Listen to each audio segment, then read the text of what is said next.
오늘은 선대인 소장님을 모시고 주식시장과 2차 전지에 대한 인사이트를 얻어보도록 하겠습니다. 소장님 안녕하세요. 예, 안녕하세요. 반갑습니다. 네, 소장님 간단하게 자기소개 부탁드릴게요. 네, 정부와 재벌 정치권 눈치를 보지 않고 오로지 일반 개인 투자자들 또 가계의 눈높이에서 필요한 정보를 제공하는 선대인 경제연구소의 선대인 소장이라고 합니다.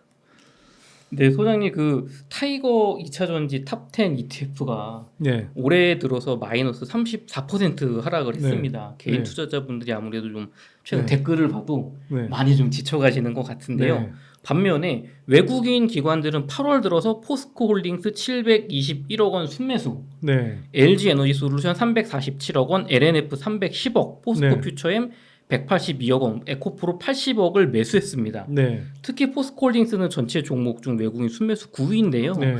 왜 이렇게 외인들이 2차 전지주를 지금 매수를 급격하게 하는 걸까요? 이제 반도체를 보더라도 이게 사실 2차 전지 섹터는 지금까지 사이클이 거의 없었어요.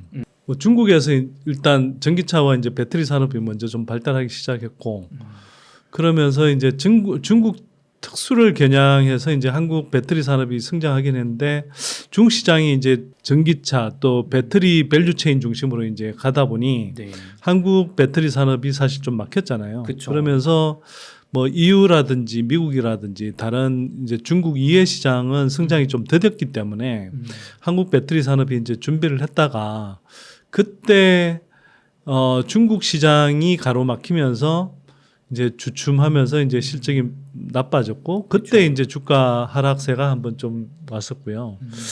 그 이후로는 사실은 이제 계속 잠깐의 기복은 있었지만 이제 지속적으로 좀 계속 성장해왔고 성장의 폭도 굉장히 고속 성장을 해왔죠. 네.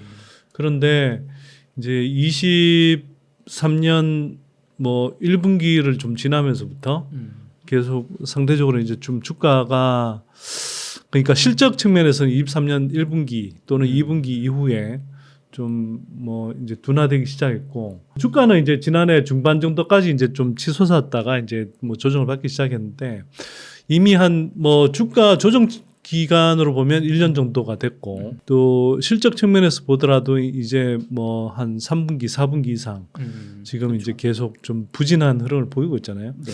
그래서 사실은 뭐 구조적 성장주라고 제가 말씀을 많이 들었는데 뭐 최근 흐름을 보면 저게 구조적 성장주 맞아? 구조적 성장주가 맨날 저러해? 그쵸. 뭐 이런 식의 이제 좀 판단을 할 수는 있을 것 같아요. 근데 이제 이걸 뭐 일종의 뭐 캐즘이라고 표현할 수도 있고 또 한편으로 일시적인 어떤 뭐 부진으로 볼 수 있지만 큰 흐름에서 그러면 이게 뭐 망가지는 그림이냐? 그렇진 않다는 거고요. 큰 흐름에서는 여전히 뭐 예를 들면 그 최근에 나온 블룸버그의 전망치에 따르면 2030년까지 지금보다 이제 배터리 산업의 그 성장 폭 또는 뭐 수요 이렇게 이제 봤을 때 한 4배 이상 성장한다는 거거든요. 예, 지금보다. 네. 그러면 그렇게 이제 큰 흐름에서 보자면 네. 뭐 일시적으로 이제 이 물론 캐즘 구간 또는 뭐 이 성장이 둔화되거나 부진한 구간이 1년 가까이 이어진다. 이건 사실 뭐 좀 당초에 뭐 생각한 것보다 길어지긴 하지만 그렇다고 해서 이게 그러면 뭐 몇 년씩 가는 그런 뭐 경기 부진 사이클 또는 하강 사이클을 그리느냐 그건 아니거든요. 예, 아마 이제 뭐 경기 부진 또는 성장 둔화의 거의 막바지 구간에 와 있는 것 같고 그런 면에서 이제 좀 비교를 해보자면 반도체는 사실은 2차 전지보다는 훨씬 더 큰 성숙 산업이기 때문에 네. 이 사이클을 많이 그리죠. 그래서 사이클을 그리는 관점에서 보면 반도체는 사실은 실적이 회복되기 전 메모리 재고가 이제 더 이상 늘어나지 않고 메모리 그 가격이 일정하게 이제 좀 뭐 그 바닥을 치는 구간 더 이상 뭐 상승하지는 않지만 크게 이제 떨어지지 않는 그런 구간부터 이제 본격적인 반등을 시작하잖아요. 네. 2차 전지도 좀 그런 흐름에서 보면 좀 그 비슷한 구간에 와 있는 건 아닐까. 그러면 글로벌 큰 손들 입장에서 봤을 때 네.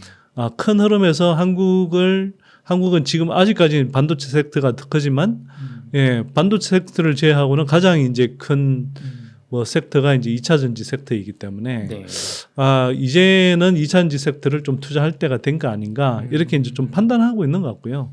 뭐 이 부분은 한편으로는 하반기에 이제 금리 인하가 어느 정도 좀 가시권에 들어왔기 때문에 네. 금리가 인하되면 아무래도 이제 좀 장래 이제 성장의 가치가 좀 음. 부각되는 그런 이제 종목군들이 이제 부각되는데 뭐 당연히 이제 2차전지 섹터도 이제 대표적으로 좀 꼽히는 거고요. 뭐 네. 바이오 종목들도 이제 대표적으로 그렇게 꼽히기는 하지만 그런 측면에서도 큰 흐름에서 봤을 때 바닥권이라고 보는 것 같고 그런 면에서 이제 조금 더 선행해서 산다 이렇게 생각을 하면 지금이 사야 될 때다 이렇게 이제 판단하는 것 같겠죠. 그러면 소장님 2차 전지 주가 이제 뭐 정확한 가격까지 맞추기는 어렵겠지만 어느 정도 좀 바닥 구간 정도는 들어왔다라고 좀 저희가 생각해 볼 수 있을까요?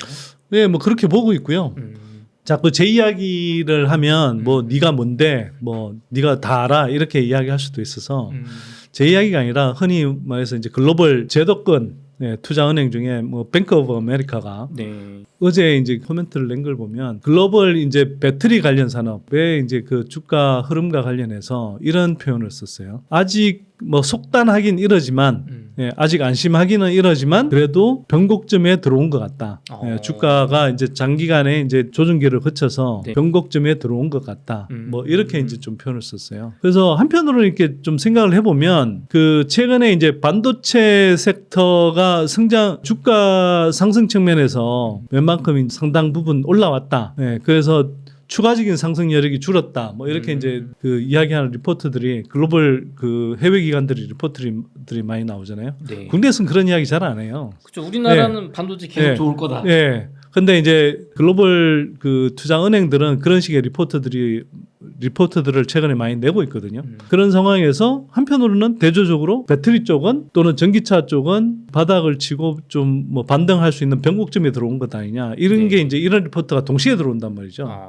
그렇게 보면 이제 뭐 해외 기관들 입장에서 보면 아, 그동안 한국이라는 섹터를 이제 크게 보면 어차피 그 사람들은 이제 큰 섹터 단위에서 이제 뭐 대표 종목들을 사는 거니까 그런 관점에서 보면 이제 반도체 대표주들을 비중을 줄이면서 2차 전지 쪽으로 좀 옮겨가는 그런 이제 포지션 변화가 일어나지 않을까.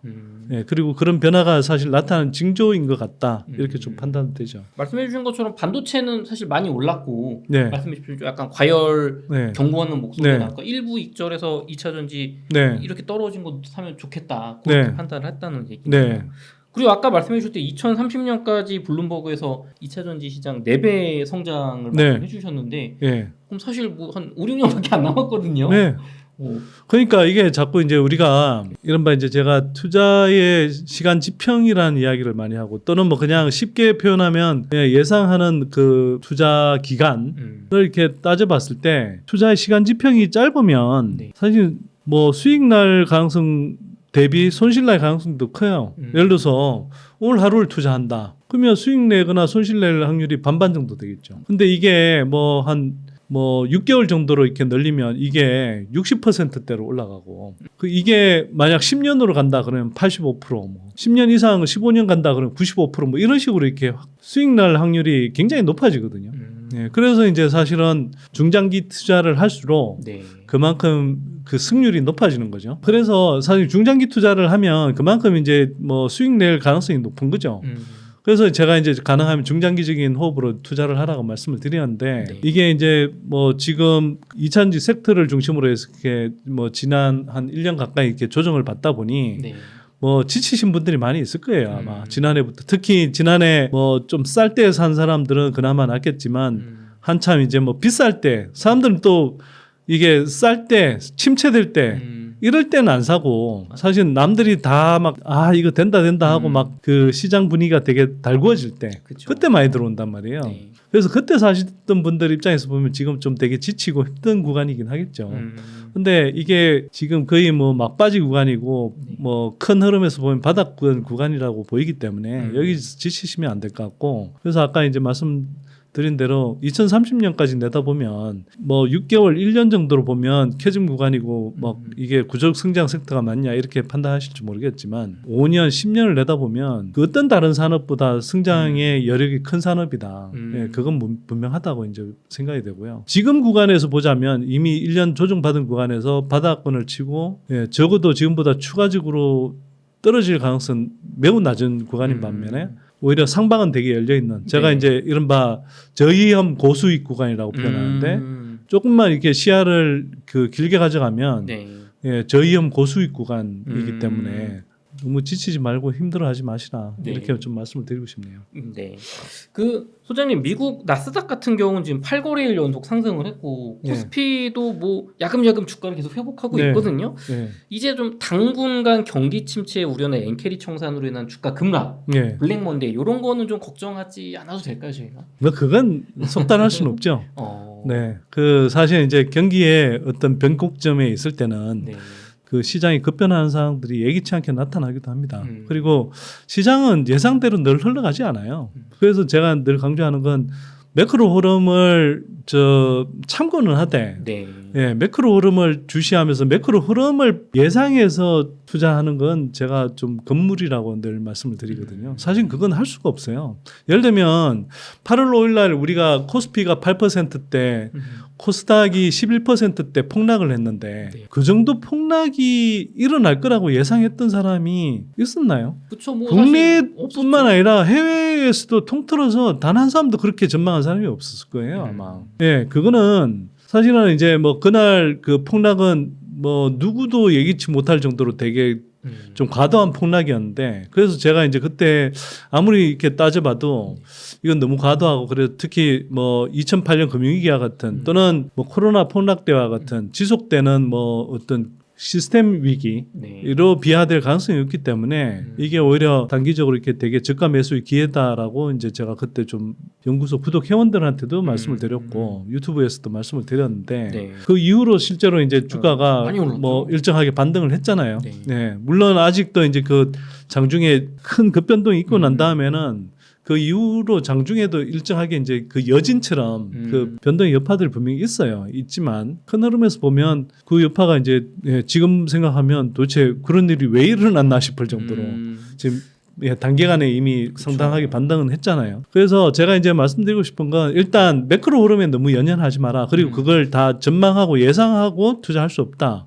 기관들도 못 맞추고 글로벌 투자 기관들도 못 맞추는 걸 개인 투자자가 그걸 맞춰가면서 한다라는 건 불가능에 가깝고 그렇다고 글로벌 뭐 회계 기관들도 늘 그렇게 수익이 좋냐 그렇지도 않다라는 거예요. 그래서 특히 개인 투자자들은 글로벌 투자 기관들은 큰 돈을 굴리기 때문에 그런 매크로 흐름에 영향을 받는 그런 뭐 업종 대표주를 매수한다거나 또는 전체에서 이제 주식이라든지 채권의 포지션을 이제 뭐 비중을 달리한다든지 네. 뭐 이런 전략을 구사해야 되는데 개인 투자자가 그럴 이유가 없거든요.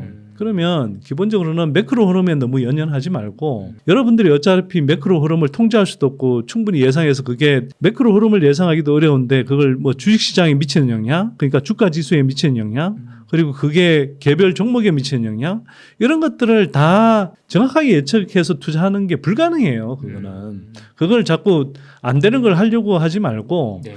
그 여러분들이 오히려 통제하고 관리할 수 있는 것 그거는 여러분들이 정말 잘 아는 종목을 그 골라 담았다면 그리고 막 너저분하게 막 수십 개 종목이 아니라 여러분들이 충분히 계속 팔로우하면서 추적할 수 있는 그런 종목들을 좀 한 6, 7개 정도 이내로 압축해서 담았다면 네. 충분히 그 종목들을 모니터하고 그 종목의 주가 대비해서 종목의 매력도 또는 가치를 늘 따져볼 수 있거든요. 그래서 예를 들어서 10,000원일 때 좋다고 생각해서 담았던 종목이 만약 어떤 시장 상황 때문에 8,000원, 7,000원 떨어지면 불안해할 게 아니라 이거 봐라 이게 10,000원에도 난 좋다고 생각했는데 이게 더 싸게 살 기회를 주네. 이렇게 이제 생각을 해야 되는 거죠. 그래서 이게 이런 시장이 흔들릴 때마다 중요한 게 뭐냐면 그 종목을 잘 알고 투자했느냐. 네. 그리고 또 한편으로는 그걸 매수할 일정한 자금 여력을 확보해 두고 있느냐 아니면 그냥 뭐 빚내서 투자하느냐 네.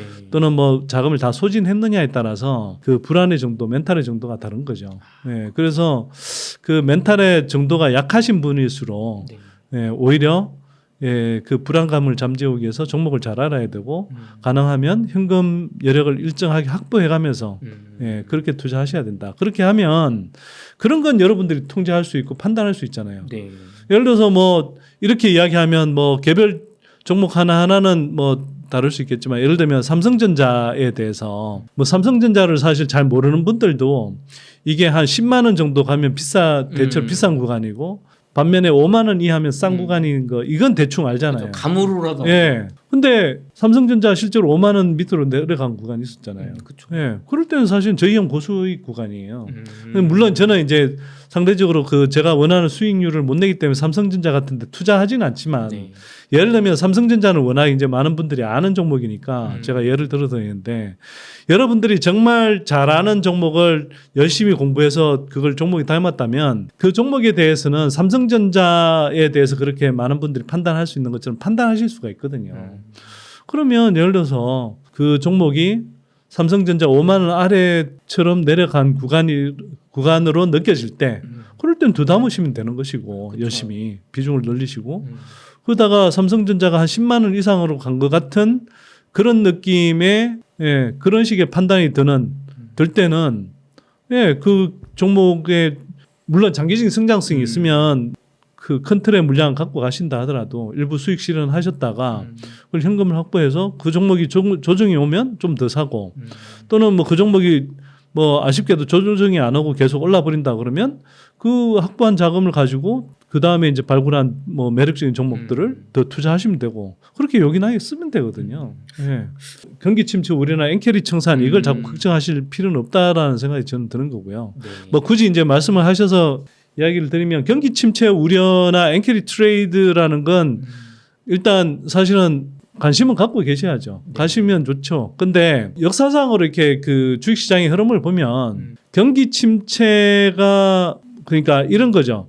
금리가 인하되는 시기에 예, 경기 침체가 과도하게 오지 않으면 대부분 주식시장은 예, 호조를 보였습니다. 근데 금리를 인하하는데 경기 침체가 그 강하게 온다.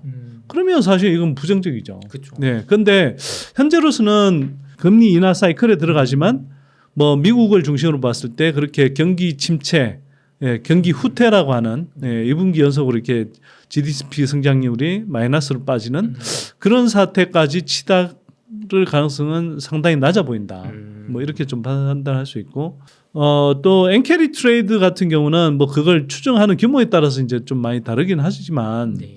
기본적으로 엔캐리 트레이드가 막 지속되는 파장을 만들 정도로 흔히 말해서 그 글로벌 금융판에서 사고를 치고 다닐 거냐.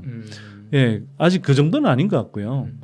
이게 이제 엔캐리 트레이드라는 게 기본적으로 일본 은행이 금리를 인상하는 가운데 이제 사실 미국 금리는 인하하기 때문에 네. 사실 이제 달러와 엔화 간의 그 가치가 사실 조금 역전되는 그동안의 이제 흐름과는 좀 역전되는 상황이 생기다 보니 엔캐리 트레이드를 했던 예, 그래서 저렴한 엔화를 빌려서 강달러에 투자하는 또는 강달러로 표시되는 그런 자산에 투자했던 그런 전략을 일정하게 수정을 했어야 되잖아요. 그렇죠. 그게 이제 급격하게 일어나다 보니 그 과정에서 뭐 수급이 꼬이면서 이제 주가 폭락이 왔던 측면이 있고 근데 그거는 8월 5일부터 해서 상당 부분 뭐 그 이후에 일정한 기간 동안 웬만큼 조정이 된 것 같고 그 정도로 가격한 조정이 또 올 거냐 뭐 그럴 가능성은 당장은 좀 낮아 보인다. 예, 뭐 일단 그렇게 판단은 되고요.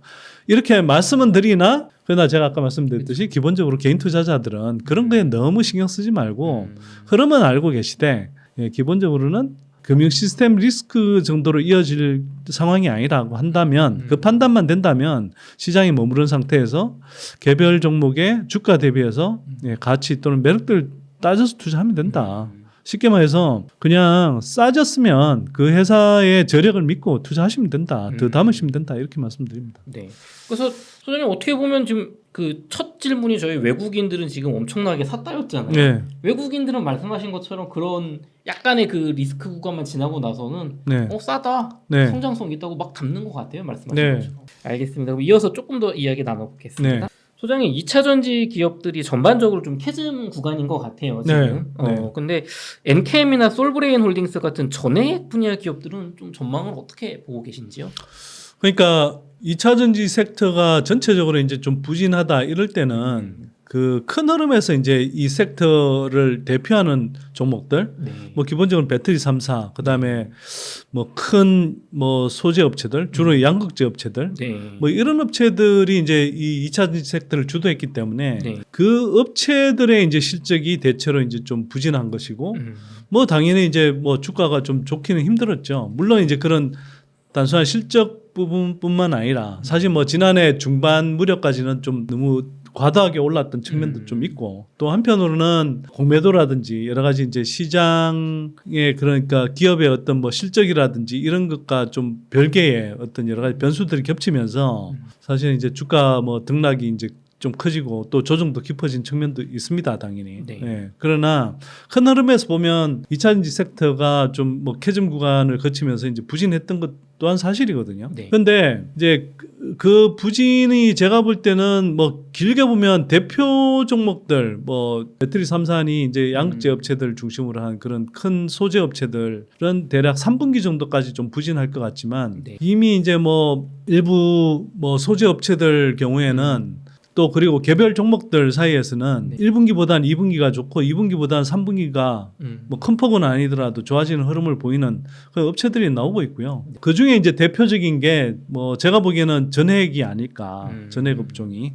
그러니까 예를 들면 최근에 뭐 그 2분기 실적을 발표한 엔캠의 경우에도 네. 물론 뭐 되게 눈에 띄는 그런 인상적인 실적을 발표하지는 않았어요. 그러나 분명히 지난해 4분기보다는 1분기, 1분기보다는 올해 2분기가 좋아졌고 또 3분기, 4분기 갈수록 더 좋아지는 흐름이고요. 그리고 이게 이제 지금 워낙 시장이 좀 부진한 가운데 단가가 아직은 조금 이제 제대로 단가를 받지 못하고 있어서 그렇지만 출하량 기준으로는 이미 그 사상 최대 출하량을 기록했거든요. 네, 2분기 실적이. 네. 그러니까 그런 걸 보면 이게 그 업종을 대표하는 건 결국은 그 업종 전체의 큰 흐름에서 벗어나기가 좀 쉽진 않은데 그게 아니라 이제 지금 막 어떤 그 상황들 때문에 그 섹터 내에서도 일부 종목 또는 일부 종목군들은 그럼에도 불구하고 성장하거나 또는 캐파 정수를 열심히 하고 있는 네. 예, 그런 종목군들이 있단 말이죠. 예, 그게 이제 대표적으로 이제 전액이고요.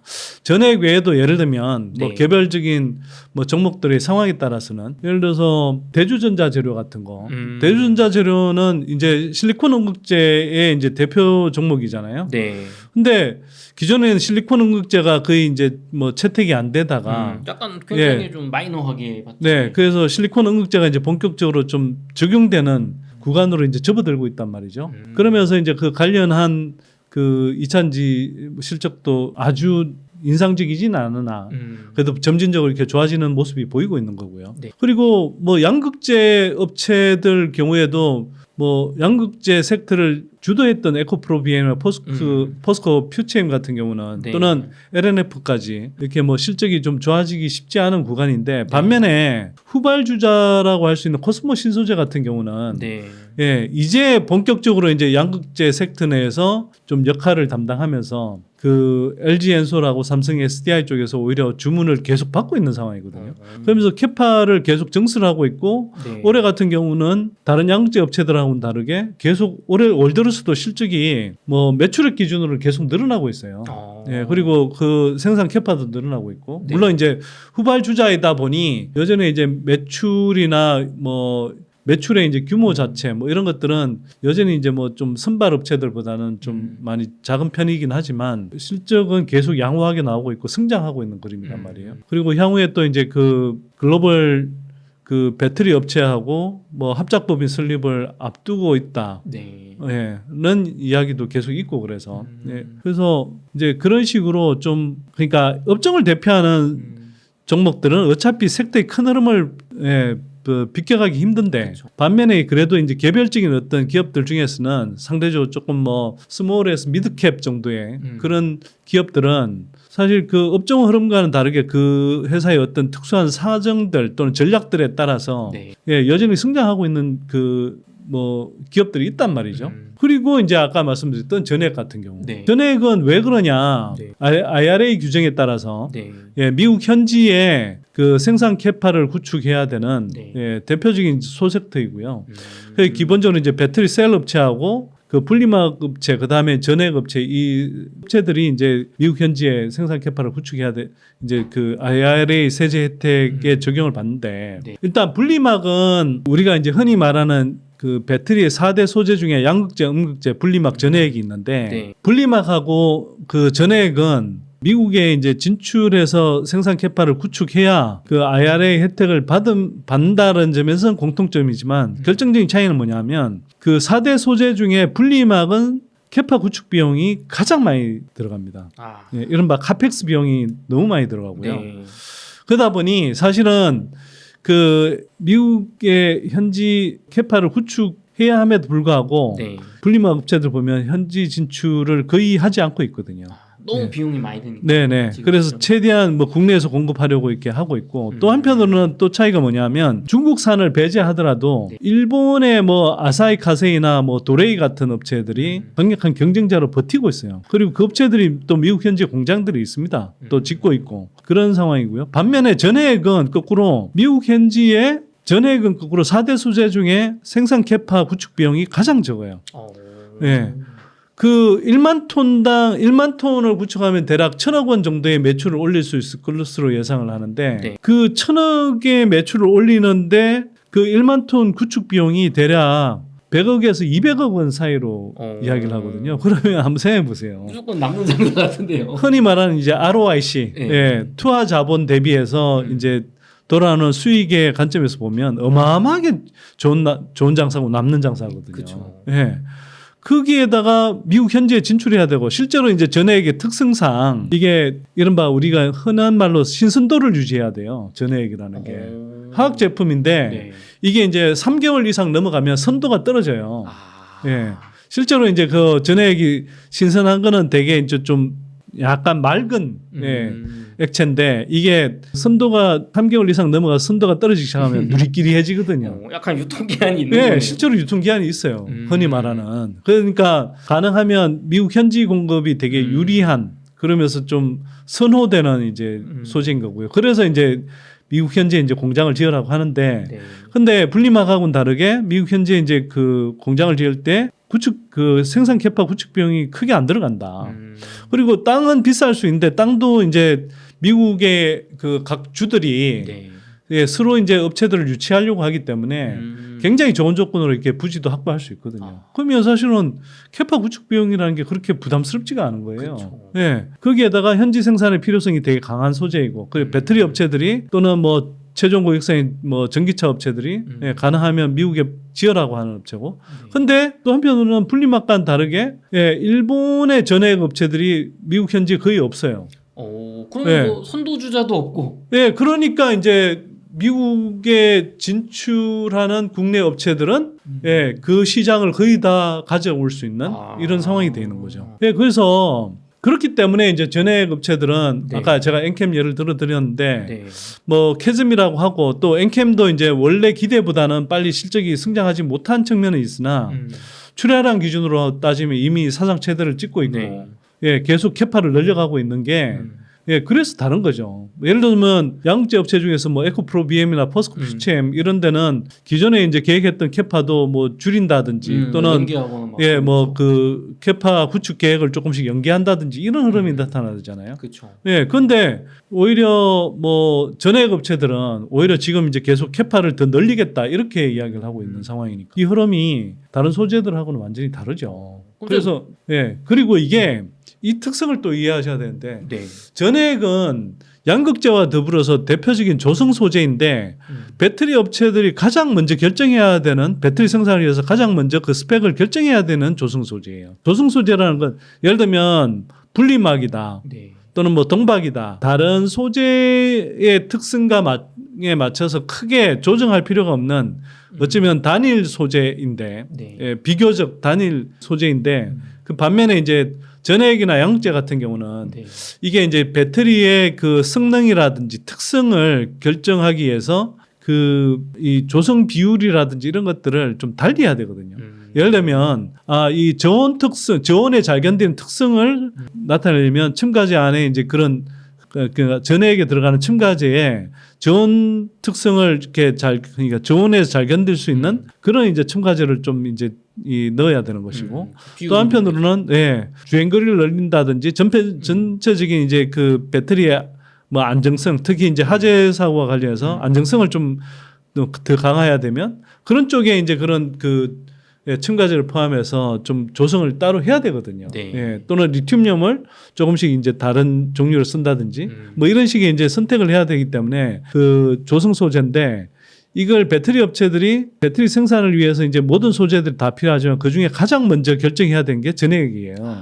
그러다 보니 캐즘 구간에서도 지금 이제 배터리 업체들이 계속 이제 전해액 업체들하고 미팅을 하면서 어떤 전해액을 쓸 것인지 이걸 지금 계획을 하고 있는 거거든요. 한편으로는 그 말인즉슨 캐즘이라고는 하지만 이게 그냥 계속 여기서 끝나는 산업이 아니라 이 캐즘 구간을 지나가면 결국 이제 배터리 생산 캐파를 늘려야 되고 생산을 많이 해야 되기 때문에 네. 배터리 업체들도 사실 이제 꾸준하게 그 준비는 하고 있다라는 걸 또 방증하기도 하죠. 그렇죠. 네네. 그래서 전액은 그런 의미에서 예, 이런 캐즘 구간에서도 지금 상대적으로 조금 주목해야 되는 소재다. 소재 업체들이다. 이렇게 이제 보고 있는 거죠. 소장님 그럼 엠캠, 솔브레인 홀딩스, 동화기업 같은 전해 기업들은 예. 지금 말씀을 해주신 걸 들어봤을 때 굉장히 틈새 시장이고 캐즘 구간에서도 굉장히 선전할 수 있는 산업 같거든요. 네. 그럼 지금 시점에 좀 매수하기 괜찮은 밸류에이션으로 좀 보고 있으신가요? 그 사실은 제가 엔캠 같은 경우는 한 7만 원대, 네. 6만 원, 7만 원 이런 구간에서 제가 소개했고요. 지난해 한 10월 11월 무렵에 네. 그 다음에 이제 뭐 동아기업 같은 경우는 네. 사실은 전액 사업도 있지만 부동산 경기와 맞물려 있는 이제 건자재 사업이 주력이기 때문에 네. 사실 그것 때문에 지금 주가가 못 오르고 있기는 한데 네. 전액 사실 동아기업도 지금 너무 저평가 구간이긴 하죠. 뭐 그런 점을 감안한다 하더라도. 네. 근데 이제 엔캠 같은 경우는 제가 이제 6만 7만 원대부터 소개를 했는데 그게 너무 단기간에 좀 급등을 해서 이게 뭐 35만 원까지 뭐 그쵸. 단기간에 올라 버리기도 했잖아요. 네. 사실 그래서 제가 이제 보통 한 20만 원 넘어서는 구간, 25만 원 넘어서는 구간부터는 제가 이렇게 뭐 언급을 하거나 또는 특히 긍정적으로 이렇게 언급하는 걸 피했어요. 예. 그런데 그게 이제 35만 원 정도까지 갔다가 최근에 한 15만 원까지 조정을 받았다가 네. 최근에 이제 한 1, 2만 원까지 왔는데 네. 저는 이게 이제 뭐 단기간은 몰라도 네. 한 최소 6개월 이상 네. 예, 내다본다 그러면 네. 지금 구간에서는 상당히 좀 매수하기 매력적인 구간 아닐까. 왜냐하면 그 당장은 실적이 지금의 그 시총을 합리화하기에는 좀 실적이 상당히 그러니까 부족해 보이긴 할 겁니다. 근데 이게 당장 이제 엔캠의 그 생산 캐파 계획을 보면 26년만 가도 엔캠이 미국에서 64만 톤의 캐파를 구축하겠다고 하니까요. 그리고 올해 이제 그 캐파가 뭐 36만 톤까지 구축한다. 뭐 이렇게 이제 이야기를 하는데 네. 그게 이제 만약 그 캐파가 물론 풀 가동 당장은 안 되겠지만 나중에 이제 전기차 시장이 이제 다시 크게 성장하는 구간에 오면 네. 그리고 그 캐파들이 제대로 이제 가동이 되기 시작하면 거기에서 뭐 3조, 4조, 5조 원의 그런 매출이 일어날 수 있는 규모고 또 이 회사가 특히 EDL이라는 일종의 뭐 관계사라고 할 수 있는데 그 중앙첨단 소재라는 관계사와 EDL 사업을 하면서 리튬륨을 내재화하고 있거든요. 그러면 되게 원가 측면에서 되게 유리해져서 영업이익률이 한 3, 4% 정도 올라가는 효과가 생기는데 생기는 거네요. 그럼 규모의 경제 효과 플러스 나중에 이제 그 경기가 좋아졌을 때 규모의 경제 효과와 더불어서 이런 내재화 효과 이런 것들이 합쳐지면 영업이익률이 10% 초반 이상 달성할 수도 있어요. 그러면 예를 들어서 뭐 3조에 3,500억 정도의 영업이익이 난다. 이러면 사실 거기에 영업이익 멀티플 20배를 준다고 하면 뭐 7조 원 이상이 되는 거잖아요. 근데 그게 뭐 예를 들어서 매출이 4조, 5조를 간다. 뭐 27년, 28년 이럴 때까지. 그러면 업사이드는 더 커지겠죠. 근데 지금 이제 뭐 그 지금 구간이 제가 정확하게 기억을 못 하겠습니다만 지금은 4조 원이 안 될 거예요, 아마. 이제 주가 상승 여력은 좀 열려 있는 구간이다. 뭐 이렇게 이제 볼 수 있을 것 같고요. 제가 보기엔 근데 이제 상당히 엔캠은 한편으로는 그 단순히 실적 이상의 어떤 평가를 받을 수도 있다고 생각하는 게 최근에 제가 엔캠을 지난해 하반기에도 갔지만 최근에도 다시 이제 그 갔다 왔는데 좀 놀라운 게 뭐냐 하면 그 북미의 그 배터리 생산 캐파를 갖고 있는 19개 공장 가운데 18개의 엔캠의 전해액을 공급하더라고요. 19개 중에 18개요? 이거 거의 독점 아닌가요? 아니 그러니까 물론 이제 네. 뭐 다른 업체하고 복수로 들어가는 경우도 있지만 이제 어쨌거나 중요한 건 19개 그 생산 공장 중에 18개의 엔캠이 뭐 어떤 경우는 예를 들어서 얼티엄 셀즈 이 공장 같은 경우는 100% 지금 공급하고 있고 테슬라의 경우도 다른 업체 한 군데하고 50대 50으로 이렇게 놓고 있거든요. 네. 그러면 거기다가 제가 또 놀랐던 것 중에 하나가 지난해까지만 하더라도 이 엔캠의 전해액이 들어가서 생산된 배터리가 장착되는 전기차가 뭐 일종의 최종 고객사인 전기차 모델들이죠. 네. 그게 10개 이내였다면 네. 이게 올해 이미 들어가고 있거나 또는 이제 들어가기로 결정돼 있는 이런 걸 다 합치니까 제가 한 뭐 줄잡아 최소 40개에서 50개 이상 모델이 와, 그럼 있더라고요. 뭐 4-5배를 지금 그러면 보세요. 이게 근데 그게 그 업체들이 그냥 자잘한 게 아니고 네. 일단 테슬라부터 해서 음. 테슬라 뭐 그다음에 현대기아차 네. 그 현대기아차가 지금 북미에서 두 번째로 전기차 많이 파는 업체가 된 거 아세요? 아, 그래요. 그렇게 선전하고 있네. 네. 그다음에 뭐 미국 자동차 회사들 중에 뭐 GM, 스텔란티스, 그쵸, 뭐 스텔란티스. 포드 다 들어가죠. 그다음에 BMW, 네. 네.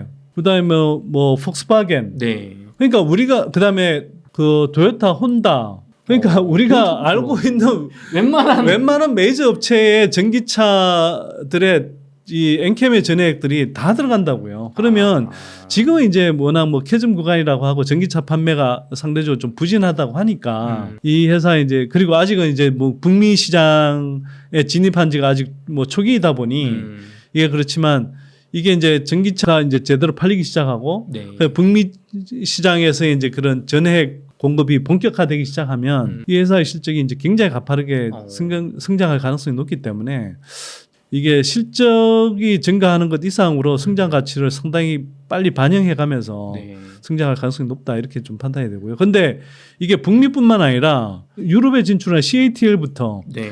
국내의 뭐 그 배터리 업체들 네. 그다음에 유럽에서 그나마 이제 그 배터리를 좀 만든다고 하는 뭐 파워코라든지 베르코아라고 하든지 ACC 같은 그런 유럽의 대표적인 그런 배터리 업체들 네. 이런 업체들도 다 잠재 고객사로 거의 확정돼 있는 모양이더라고요. 뭐 영업을 하고 있다라고 그러니까 전에 공급을 협의했다 이렇게 이야기를 하지만 사실상 이제 확정돼 있는 상태인 것 같고요. 내정 단계. 네네네. 그렇기 때문에 이 회사의 이제 뭐 성장 잠재력은 제가 이제 되게 크다고 보이는 거고요. 그래서 그런 관점에서 이 회사가 뭐 35만 원까지 갈 때는 좀 부담스러웠지만 네. 지금은 20만 원대 초반 구간이면 물론 이제 15만 원대까지 갔을 때 그때 이제 제가 뭐 말씀을 드렸으면 또 좋았겠지만 뭐 그때 선대인 TV를 보신 분들은 들으셨겠지만 이제 뭐 제가 그때 웅달 책방에 출연했던 건 아니니까 그러나 지금도 제가 보기에는 상당히 좀 뭐 충분히 예, 주가 상승 여력이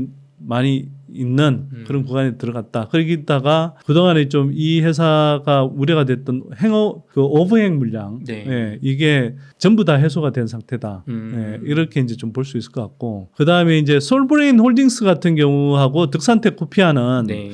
상대적으로 이제 전액 업체들 중에서 이제 엔캠이 1등이지만 네. 좀 중요한 역할을 할 수 있는 예, 전액 업체들인데 일단 솔브레인 홀딩스와 득산텍 코피아의 장점은 이게 반도체 산업도 지금 상승 사이클을 보이고 있잖아요. 그쵸. 실적 측면에서. 네.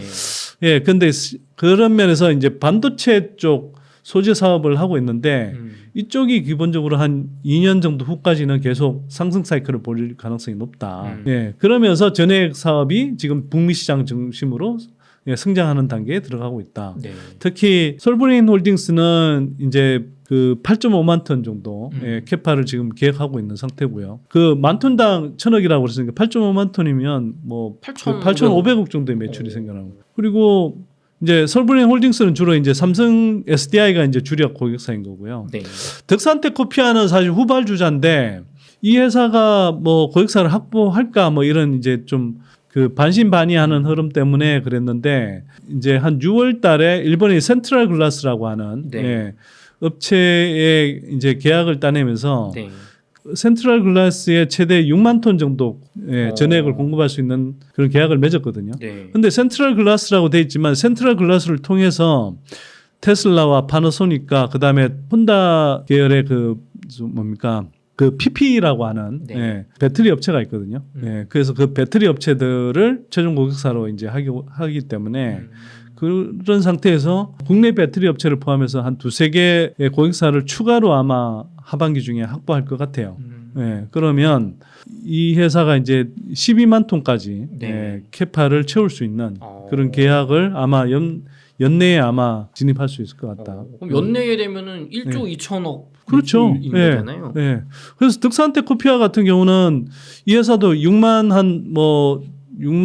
몇천 원까지 갔다가 최근에 이제 뭐 조정을 받아 3만 몇천 원까지 갔다가 지금 4만 원 조금 안 되는 수준까지 지금 한 3만 원 후반대까지 와 있는데 제가 볼 때는 그동안 너무 가파르게 올라서 이제 진입이 좀 부담스러웠던 분들 입장에서 보면 지금은 좋은 매수 기회가 아닐까. 특히 득산텍 코피아 같은 경우는 아까 반도체 쪽 그 사업이 있는 거에 대해서 또 하나가 중요한 게 뭐냐면 요즘 뭐 그 GLP-1 수용체 기전을 활용해서 그 일라이 릴리나 노보 노디스크라고 하는 뭐 이게 치료제. 당뇨 비만 치료제 쪽이 엄청나게 주목을 받고 있잖아요.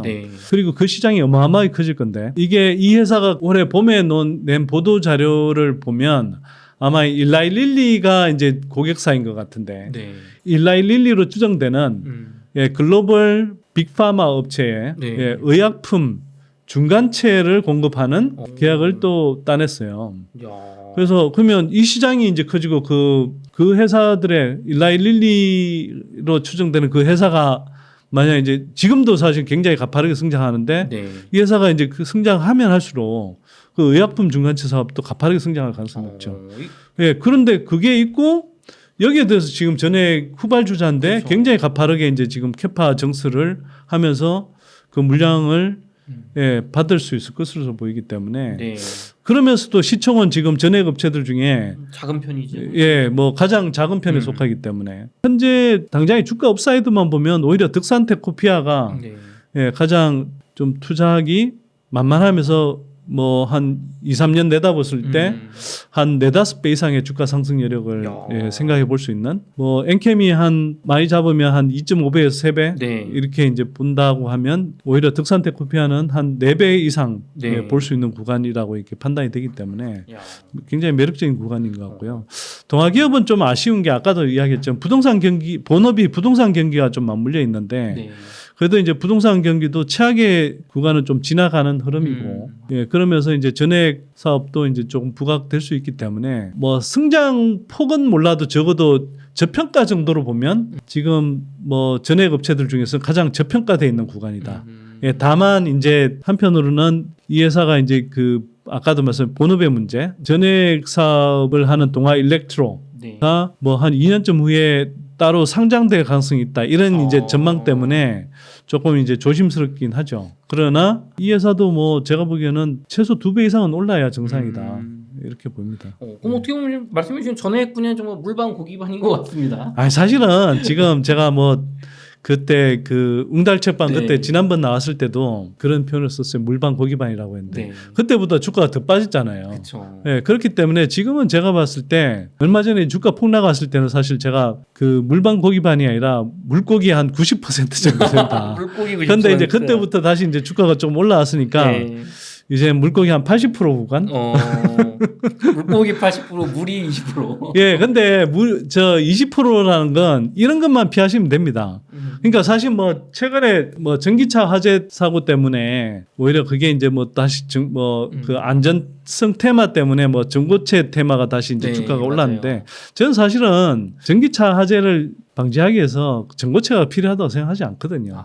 이미 한국 배터리 3사의 그 배터리 셀 기술이나 또 성능, 안정성 그게 이제 그리고 또 뭐 전기차 업체들의 이제 그 BSA라든지 전반적인 이제 그 배터리 매니지먼트 시스템 이런 것들 되게 중요하고 또 열폭주를 방지하는 패드 뭐 이런 것들을 이제 뭐 채택한다든지 하면 사실은 이 전기차라는 게 뭐 언론 보도를 잘 보시면 그냥 이렇게 공포심을 조장하는 선정적인 그런 보도 말고 네. 그 냉철하게 잘 정리된 기사들 보시면 사실은 내연기관차보다 전기차 화재 사고의 빈도가 더 낮거든요.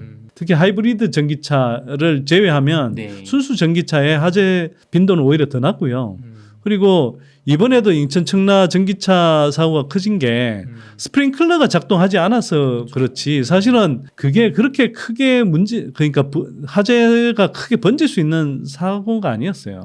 거꾸로 이야기하면 내연기관차에서 불나도 스프링클러 작동 안 하고 악조건이면 크게 화재 사고 나는 경우는 뭐 많습니다. 근데 그게 이제 내연기관차에서 워낙 이제 이미 화재 사고가 많이 나고 있어서 그게 뉴스가 아닐 뿐이고 전기차는 이제 사람들이 타기 시작하면서 그리고 아직은 이게 100년 이상 우리가 내연기관차는 이제 운행을 해왔잖아요. 네. 그러면서 이제 내연기관차에 맞게 이제 화재 진압 방법이 체계화돼 있고 뭐 장비라든지 인프라들이 구축돼 있는 반면에 전기차에 맞게 아직 그게 안 돼 있어서 그런데 전기차가 특별히 무슨 뭐 화재 진압에 더 취약한 게 아니거든요.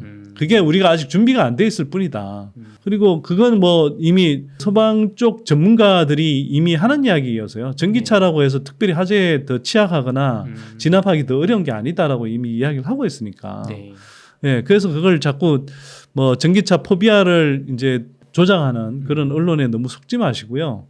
다만 어쨌거나 이제 이야기가 좀 빗나갔는데 새 나갔는데 그것 때문에 뭐 전고체 테마가 다시 이제 막 이게 뜨고 있던데 저는 그거는 전고체는 제가 볼 때 앞으로도 뭐 단시간 안에 최소 5년 이내에 본격적인 시장이 형성되기 힘들고 2030년 넘어가더라도 시장에서 차지할 수 있는 최대 파이가 한 3% 정도 이내지 않을까. 굉장히 협소한 시장. 네네. 뭐 그 틈새 시장에 가깝고 뭐 적용될 수 있다 하더라도 슈퍼 럭셔리카 정도에 적용될 수 있을 뿐이고 사실은 그 사이에 이미 뭐 국내의 배터리 셀 업체들의 기술도 계속 올라가고 안정성도 확보되기 때문에 네.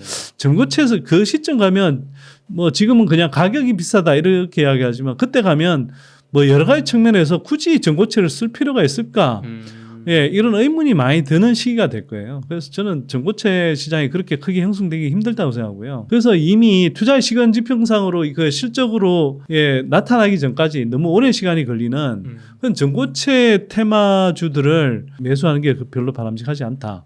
그리고 또 뭐 제가 특정 종목을 거론하지는 않겠습니다만 리튬 관련주라고 하는 종목들 중에 실체가 없으면서 네. 그 사업의 실체가 없으면서 막 엄청나게 대단한 기술인 것처럼 떠벌리는 그러나 아무도 공식적으로 업계에서 인정해 주지 않는 네. 뭐 그런 기술들을 가지고 있다고 하면서 막 주가를 띄우는 업체들이 있어요. 네. 그런 이제 작전주에 가까운 그런 리튬 업체들 뭐 이런 것들을 피하신다든지 또는 뭐 아까 이야기한 업체들 중에 뭐 분리막 업체 네. 중에 조정을 많이 받았죠.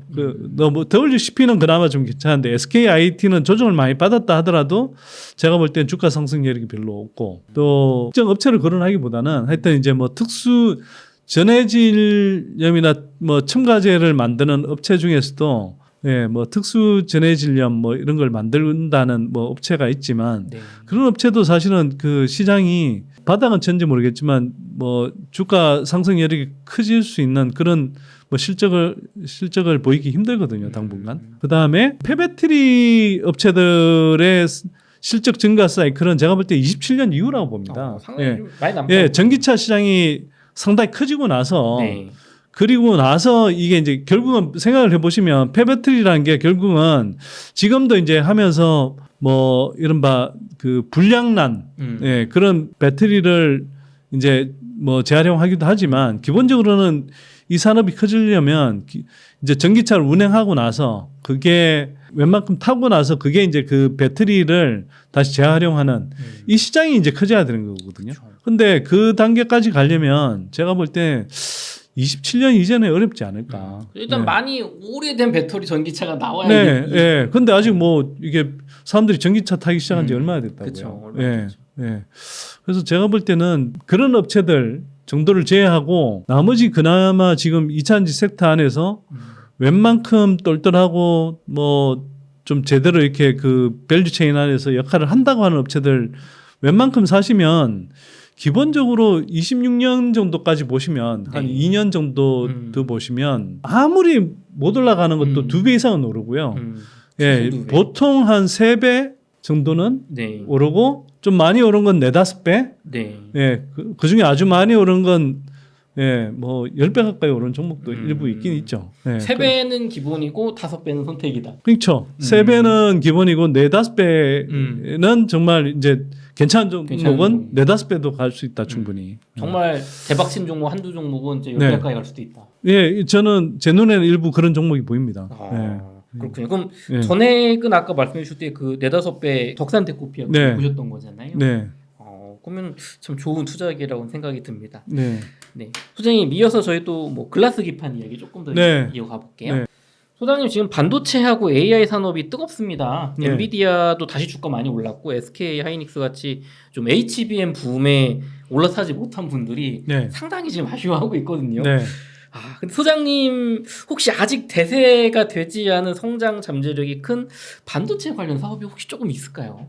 저는 이제 그걸 글라스 기판이라고 보는 거고요. 네, 글라스 기판 쪽은 네. 뭐 아까 이제 말씀하셨지만 뭐 HBM 관련 종목들을 놓쳤다. 네. 예, 그런 분들이 미리 선점하듯이 투자하기에 예, 좋은 종목군 아닌가 이제 그렇게 좀 보고 있습니다. 왜냐하면 네. 이게 그 이른바 이제 큰 흐름에서 보면 생성 AI 네. 예, 산업이 이제 커지면서 또는 커질 것으로 예상이 되면서 그렇죠. 예, 흔히 이제 그 하이퍼스케일러라고 하죠. 네.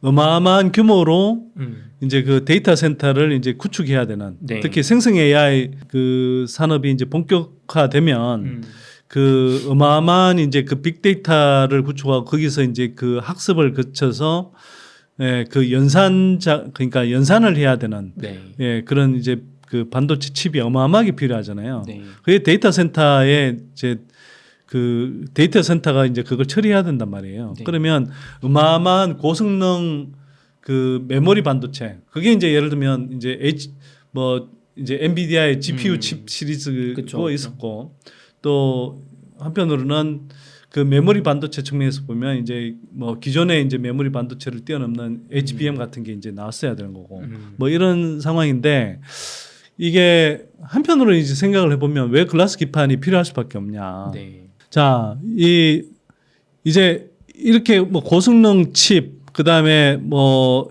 이제 이 고용량 메모리 네. 예, 이런 것들을 그 데이터 센터 그러니까 생성 AI 산업이 이제 발전하면 발전할수록 어마어마한 용량 또는 어마어마한 성능의 그런 이제 뭐 반도체들이 다 필요하단 말이에요. 그렇죠. 그러면 그걸 아무리 우리가 이제 그 뭐 이 집적도를 높이고 네.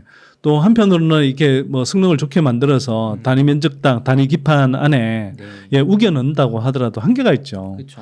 그래서 이게 이제 대면적화가 돼야 되는 거예요. 네. 근데 기존에 이제 우리가 흔히 유기질 기판이라고 네. 하는 것들은 뭐 쉽게 말하면 플라스틱 비슷하게 좀 생각하시면 되는데 잘 휘고 또 여기 이제 실장을 했을 때 네. 이게 막 많이 실장하기가 좀 힘들어지는 거죠. 그래서 이런 것들을 이 뭐 메모리든 HBM이든 뭐 기존의 저 CPU든 또 GPU 네. 고성능 GPU든 이런 것들을 이렇게 뭐 단위 면적당 이제 기판에 실장을 하려고 그러면 네. 이게 이제 다른 기판이 좀 필요한 거예요. 다른 종류의. 그래서 이 글라스 기판이라는 게 필요하고요. 근데 이 글라스 기판을 이제 쓰는 이유는 단순히 뭐 그런 문제뿐만 아니라 네. 한편으로는 이게 칩과 메모리 간의 그런 처리 속도를 높여주려고 하면 네. 기본적으로 이렇게 그러니까 인풋 아웃풋 회로도 엄청 많아지고요. 네. 이렇게 해서 데이터를 주고받는 뭐 이 속도 네. 그다음에 이 연결 회로 이런 것들이 어마어마하게 많아져야 되는 거예요. 그러면 이걸 이제 처리 속도를 굉장히 빨리 해주려고 하면 네. 또 이걸 이제 그래서 그 기판에 이른바 이 뭐 이제 실리콘 실리콘일 때는 이걸 이제 뭐 TSV라고 했는데 네. 이제는 이제 TGV라는 게 필요한 거거든요. 그 글라스 뭐 through glass 뭐 fire 뭐 이런 식의 이제 네. 뭐 준말인데 네. 그런 것들이 이제 필요해서 그런 것들이 한편으로는 예, 이제 뭐 데이터를 굉장히 고속으로 이렇게 주고받을 네. 수 있는 그런 통로를 만들어줘야 되거든요. 예, 그런 것들을 이제 다 처리를 해줘야 되는데 네. 기존의 유기질 기판으로는 이게 한계가 있어요. 근데 이제 이걸 처리해주기 위해서 이제 뭐 또 실리콘 인터포즈라는 걸 중간 기판 같은 거죠. 네. 그걸 이제 만들었는데 그거는 이게 그 뭐 삼성전자나 뭐 TSMC 같은 이런 뭐 종합 반도체 회사 또는 파운드리 업체들이 예, 기존의 그 레거시 반도체 만들 때 웨이퍼 네. 상에서 반도체 제조 공정처럼 만들다 보니까 이게 비용이 너무 많이 드는 거예요. 그러니까 고비용 의 기판이다 보니 네. 이건 또 이게 가뜩이나 지금 뭐 메모리 반도체도 비싼 걸 써야죠. 그렇죠. 예, 칩도 비싼 걸 다 써야죠. 비싸죠. 예, 근데 이게 기판까지 실리콘 인터포즈까지 비싸. 예, 그러면 이게 잠재적인 고객사들이 이런 하이퍼스케일러들이 이걸 감당할 수가 없는 거죠. 그래서 이제 싸면서도 이런 고성능 칩과 메모리들을 이제 이 고집적으로 연결할 수 있는 그런 이제 기판이 필요한 건데 그게 이제 글라스 기판인 거고요. 그러다 보니 또 한편으로는 글라스 기판을 이렇게 이제 그런 고성능 칩과 메모리들을 이제 단위 면적당 이제 고집적으로 이렇게 연결할 수 있으면서 네. 또 한편으로는 이렇게 하면서 전력 소비량을 굉장히 떨어뜨려요. 굉장한 장점인데요. 네네. 그래서 가격을 이제 잡고. 지금 보세요. 이 하이퍼스케일러들 입장에서 보면 고민이 뭐냐 하면 자, 이게 물론 뭐 상대적으로 뭐 고성능 칩들이 가격이 떨어져야 되기도 하지만 한편으로는 이것만의 문제가 아니라 데이터 센터를 구축하면 여기에서 이제 예를 들어서 그런 뭐 고성능 칩 메모리들을 잔뜩 집적한 데이터 센터를 구축하면 그만큼 예, 전력 소모량도 커지고 그렇죠. 또 그 말인즉슨 발열량도 어마어마하게 생겨나거든요. 그렇죠. 그러니까 뭐 이게 이제 뭐 이 냉각 시스템 자체도 공냉이 아니라 뭐 순냉이 필요하다 뭐 이런 이야기도 나오는 건데 네. 한편으로는 그렇게 되면 거기에 이게 당장은 기판이 괜찮다고 해서 했는데 유기질 기판을 썼는데 그 데이터 센터 가동하는 과정에서 단위 기판을 제조할 때는 뭐 양품이라고 해서 이제 그렇게 사용을 했는데 데이터 센터 가동하면서 발열 문제로 거기에서 현장에서 그냥 또 망가져 버리는 거예요. 그러면 이 문제를 해결해 줘야 되는 거고. 그렇죠. 예, 그다음에 발열 문제도 상대적으로 이렇게 그 발열 문제에 상대적으로 이제 견딜 수 있어야 되고 그다음에 전력 소모량도 크게 줄일 수 있는 기판이 나와야 되는데 그걸 해결해 주는 게 뭐냐? 글라스 기판이다. 그럼 글라스 기판 사업은 지금 갈 수밖에 없다. 근데 왜 아직은 글라스 기판 사업이 네. 예, 형성이 안 돼 있냐? 이제 개발하고 있으니까. 개발 중이다. 그렇군요. 그 개발 양산의 선두주자가 어디냐? 네. 이제 SKC인 거고요. SKC. 예, SKC는 네. 사실 저도 이제 처음 관심 가진 건 2차 전지 쪽을 제가 이제 주로 관심을 갖다 보니 네. 2차 전지 동박 업체로서 이제 좀 관심을 가졌는데 이 업체가 뭐 기존에 이제 그런 뭐 화학 사업도 하지만 예, 한편으로는 그 2차 전지 동박과 더불어서 새로운 신사업으로 SK 앱솔릭스를 예, 몇 년 전부터 인수해서 네. 이제 하고 있는데 이 SK 앱솔릭스라는 미국 이제 자회사를 통해서 네. 글라스 기판 사업을 하고 있는데 네. 지금 예상되는 양산 속도가 제일 빨라요. 예, 그리고 이 회사의 경우에 이제 이미 이제 그 샘플을 만들어서 올해 9월부터 이제 고객사 이제 테스트를 거치는 과정에 들어갈 것 같고요. 네. 그게 이제 잘 진행이 되면 뭐 내년 상반기 중으로는 아마 이제 양산이 될 것 같은데 네. 이게 이제 양산이 되면 고객들은 사실상 이미 줄 수 있다고 볼 수 있는 거죠. 그죠. 지금 말씀해 주신 게 들었을 네. 때 가격 사고, 네. 발열 잡고 전력 소모 적고, 네. 네. 지금 뭐 안 쓸 이유가 없어. 안 쓸 이유가 없는 게 아니라 사실 필수적으로 쓸 그쵸. 수밖에 없는 그쵸. 거예요. 극복을 이게. 하기 위해서는 써야 되는. 예. 그래서 하이퍼스케일러들 입장에서 보면 안 쓸 수가 없는 거고요. 그래서 이미 이제 뭐 AMD라는 이제 뭐 칩 메이커도 있지만 네. 아마존이라든지 네. 또 뭐 브로드컴이라든지 네. 또는 그 외에 이제 뭐 메타라든지 네. 뭐 구글 같은 또는 마이크로소프트 같은 그런 하이퍼스케일러들이 뭐 아마 주요한 잠재 고객사들이 되지 않을까. 뭐 저는 그렇게 이제 추정을 하고 있고요.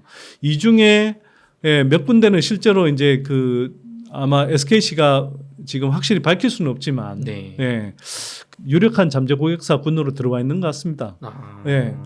그래서 이거는 생산하면 네. 그냥 바로 그냥 매출과 이익이 나는 구조다. 아. 예, 그래서 그 내년 양산이 되면 지금은 이제 좀 그 SVM이라고 해서 스몰 볼륨 매니팩처링이라고 그래서 네. 소규모 공장을 지금 이제 일단 이제 구축해서 양산하려고 하고 있는데 이게 1.2만 제곱미터 캐파거든요. 1.2만 제곱미터 캡하면 거기서 한 3,300억 정도의 예, 그런 매출이 나오는데 영업이익률이 최소 40% 정도로 와, 예상돼요. 영업률이 40%나 나오나. 예. 왜 경쟁자가 없으니까 한동안. 독점이니까 그렇죠. 예. 그리고 이게 이제 그렇게 해서 소규모 공장에서 이렇게 했는데 웬만큼 양산이 되고 고객사들이 이제 달라고 하면 네. 이미 SKC가 이야기하기로는 그 대규모 공장 한 개 물량 그러니까 네. 6만 제곱미터인데 6만 제곱미터 한 개 공장은 1조 5천억에서 2조 원 정도 매출 정도를 일으킬 수가 있어요. 야. 근데 이게 제대로 양산만 되면 네. 6만 제곱미터를 채울 수 있는 그런 고객들의 뭐 잠재적인 주문은 이미 다 들어와 있다는 거거든요. 예. 그럼 그것만 해도 보세요. 그 1.2만 제곱미터 플러스 6만 제곱미터 네. 그 물량만 다 채워도 대략 2조 원이 넘는 그쵸. 2조 원 이상 대략 보수적으로 봐도 대략 2조 원 정도의 네. 그 매출이 나고 거기에 영업이익이 뭐 최소 40% 잡으면 8천억 나오잖아요. 네, 그렇죠. 예, 8천억에 영업이익 멀티플 사실 이거는 이 산지 동박보다 사실 밸류를 더 줘야 되는데 네. 이 산업의 특성상 그리고 초기라는 점을 감안하면 네. 예, 8천억의 영업이익 멀티플 20배만 줘도 예, 16조 원의 시총 가치가 붙어야 되잖아요. 네. 근데 지금 SKC 시총은 오늘 8월 21일 기준으로 한 4조 7천억 정도 되거든요.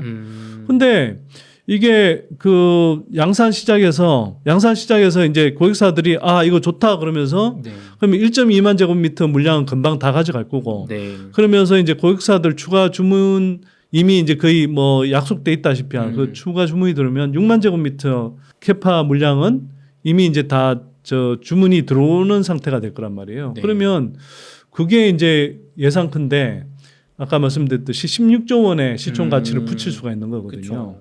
과도하게 멀티플 주지 않고도. 예. 그러면 4.7조 원에 비해서 지금 16조 원의 시총이 더 붙어야 되는데 이게 초기 단계에서 그런 거고요. 만약 이제 정말 생성 AI 산업이 계속 커진다 그러면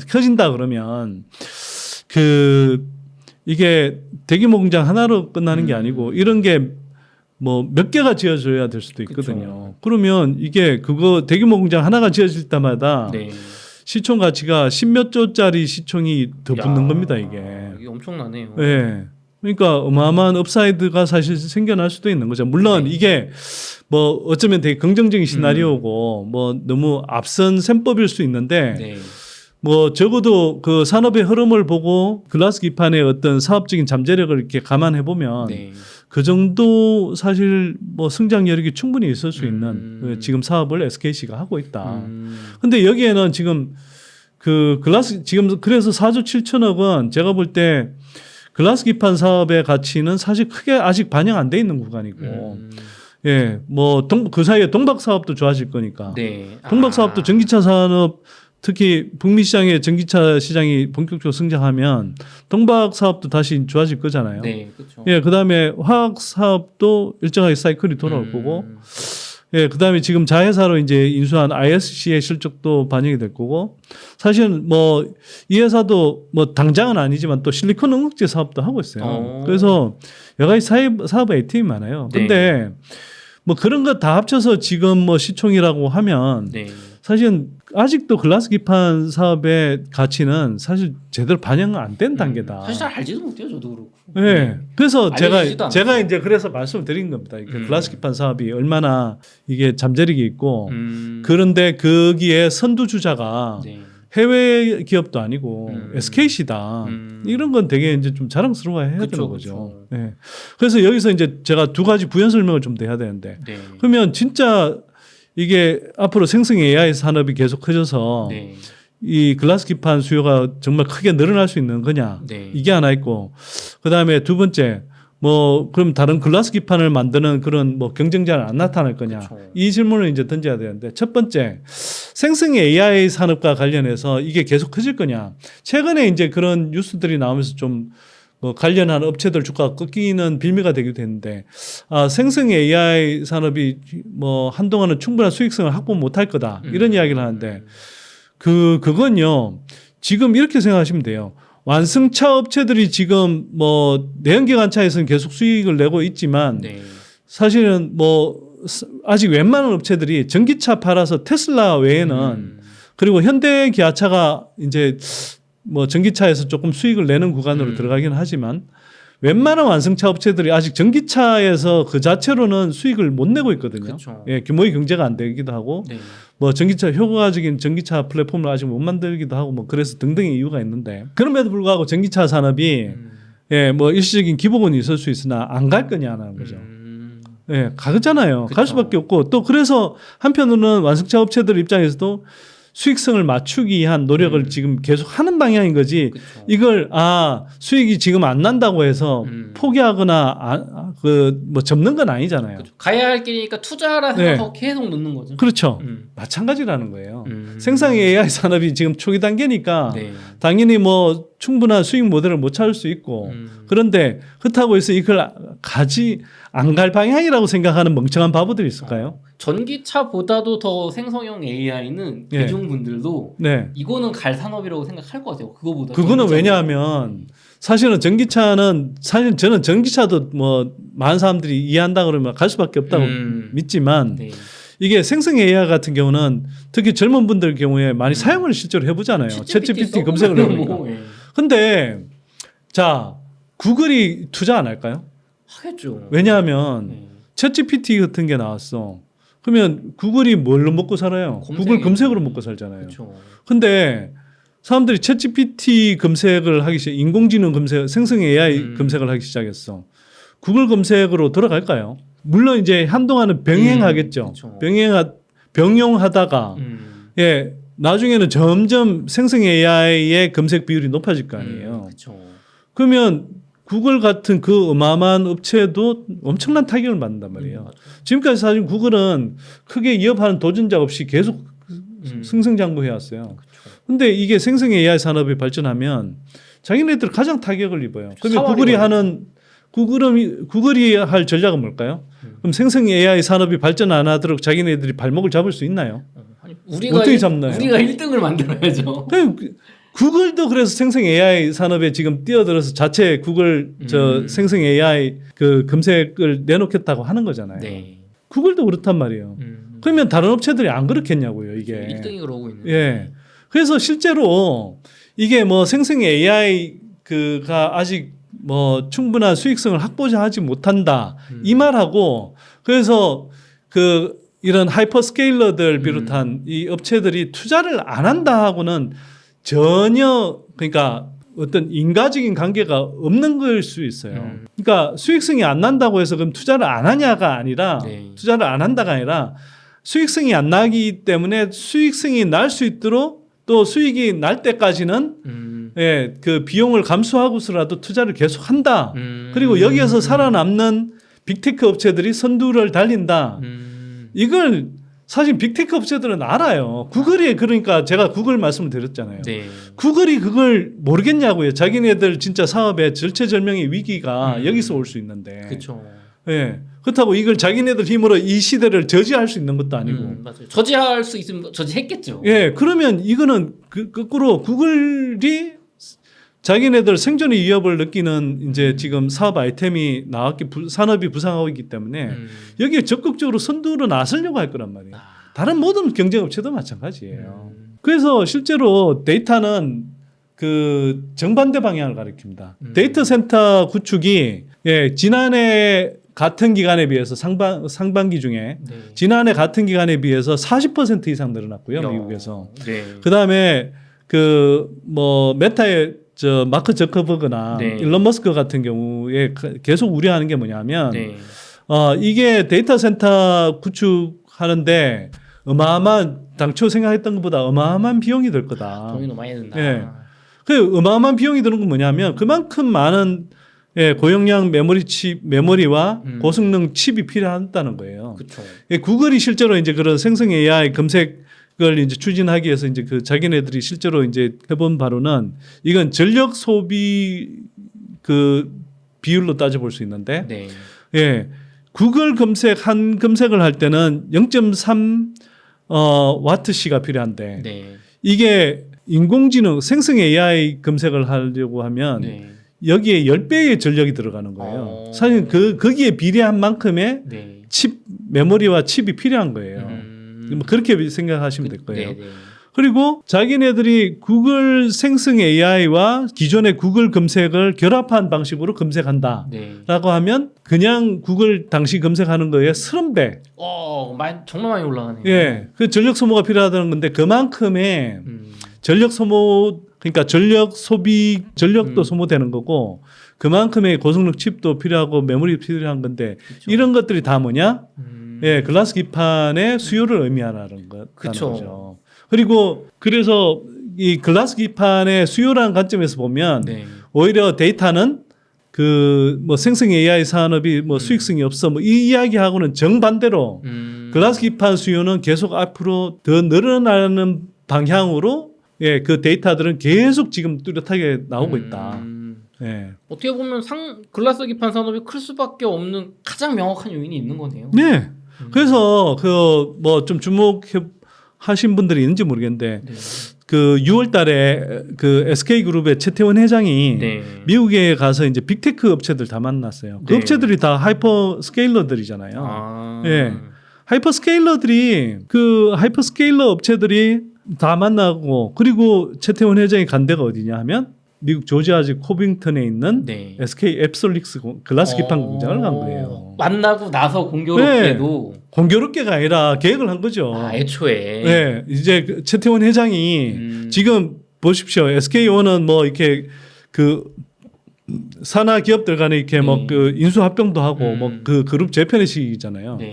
그럼 최태원 회장은 지금 무슨 생각을 하겠어요? 향후의 먹거리가 어디에 있나 이 생각을 할 거 아니에요. 그렇죠, 그렇죠. 예, 그런데 가서 빅테크 기업들 만났고, 예, 그 시점에 글라스 기판 공장을 둘러봤다라는 건 어떤 의미일까요? 그리고 갔다 와서 뭘 했냐? 네. SK 그룹 내에 관련 업체들이 참여하는 네. 신세대 반도체, 그러니까 생성 AI를 포함한 신세대 반도체 산업을 위한 준비를 위한 예, 반도체 협의체를 만들었어요. 네. 거기에는 하이닉스도 들어가지만 네. SKC도 들어가죠. 하이닉스만을 위한 게 아니군요. 그러니까 혹시. 이게 이제 뭐 예를 들어 하이닉스 같은 경우는 차세대 HBM을 만들고 음. 뭐 이런 걸 하겠지만 또 한편으로는 당연히 또 다른 쪽에서는 글라스 기판 사업도 네. 생성 AI 산업의 성장에 따라서 당연히 같이 갈 수밖에 없는 것이고 이게 뭐 두 업체가 지금까지 따로따로 움직였지만 연결되는 그런 뭐 제품이나 서비스를 네. 만들 수도 있겠죠. 그렇죠. 예. 이게 그룹 차원에서 만들어졌다고요. 이게 무슨 뭘 의미하겠냐고요. 예, 그 SK라는 그런 그룹이 네. 예, 그 그룹의 이 구조 재편의 소용돌이의 와중에서 네. 예, 이게 그 굉장히 중요한 산업으로서 지금 최태원 화쟁에 언급하고 현지를 방문하고 협의체까지 만들어서 하는 사업이 작은 사업일까요? 그렇죠. 중요 사업이니까 이렇게 예. 하시지 않을까. 예, 뭐 그 SK 정도 되는 회사가 뭐 매출 1,000억, 2,000억짜리 이 사업을 바라보고 투자를 할까요? 예. 이 글라스 기판 사업이 그만큼 상당히 엄청난 잠재력이 있다고 보기 때문에 네. 예, 최태원 회장도 이렇게 주목을 하는 거거든요. 예, 그걸 이제 보셔야 되고 그러면 아까 두 번째 네. 그러면 경쟁자는 없어? 맞아요. 경쟁자 있죠. 이렇게 좋으면 너도 나도 할 수 있잖아요. 네, 네, 있죠. 그런데 그 우리가 이렇게 이야기할 수 있는데 말은 쉽지만 네. 생각보다 어렵다. 아. 테슬라가 대표적이죠. 이건 뭐 좀 다른 이야기지만 네. 우리가 뭐 국내 2차 전지 섹터의 이제 저력을 비판하는 사람들은 아 그게 무슨 뭐 초격차 산업이야. 뭐 다른 뭐 진하게나 다 할 수 있는 산업이고 뭐 중국도 하는 거 아니냐 뭐 이러는데 아니 그렇게 뭐 중국 대비해서 우리가 뭐 경쟁력이 약하다 밀린다 뭐 이렇게 이야기했는데 왜 요번에 그 뭡니까 인천 청라에서 네. 불난 예, 벤츠의 그 중국의 그 파라시스 네. 배터리 탑재했다고 사람들이 그렇게 열받아 합니까? 그게 중국 배터리가 그렇게 좋은 거면 왜 열받아 하나요? 아이고 벤처가 그냥 당연히 탑재할 배터리를 탑재했네 이럴 거 아닙니까? 그쵸. 근데 왜 국산 배터리 안 실었다고 그렇게 화냅니까? 그렇죠. 안 좋으니까. 네. 그 화재 그게 방지 기술 뭐 이런 것도 중국이 안 돼 있다는 우리보다 뭐 훨씬 더 크게 산업을 일으켜서 더 오래 어쩌면 이렇게 배터리를 만들어 왔는데도 네. 우리의 그 여러 가지 성능이나 안정성 측면에서 한국 배터리, 국산 배터리가 더 낫다고 사람들이 이미 다 보고 있는 거잖아요. 그건 사실은 정확한 평가인 거고요. 그리고 테슬라가 뭐 20년 9월이었죠. 뭐 그 배터리 데이 때, 예. 그때 뭐 이제 배터리 내재하겠다 막 이랬을 때 468 배터리 내재하겠다 막 이랬을 때 한국 배터리 이제 뭐 배터리 업체들 이제 뭐 힘 못 쓰겠네 막 이랬고 끝났다. 그때 주가 막 빠지기도 하고 그랬거든요. 네. 근데 지금 그로부터 거의 4년이 지났어요. 테슬라 아직도 사륙- 못했죠. 예. 46 배터리 못 만들고 만들다가 이제 안 돼서 특히 전국 공정이 제일 어렵거든요. 네. 전국 공정은 LG 엔솔한테 외주 준다는 거 아닙니까? 그 나머지 뭐 조립 공정, 뭐 활성화 공정 자기네들이 해서 뭐 만들겠다고 하는데 아니 그거 안고 없는 찐빵이죠. 배터리의 핵심이 그리고 가장 그 구현하기 힘든 부분이 전국 공정인데 결국 그걸 못 만들겠다고 포기한 거잖아요, 사실은. 네.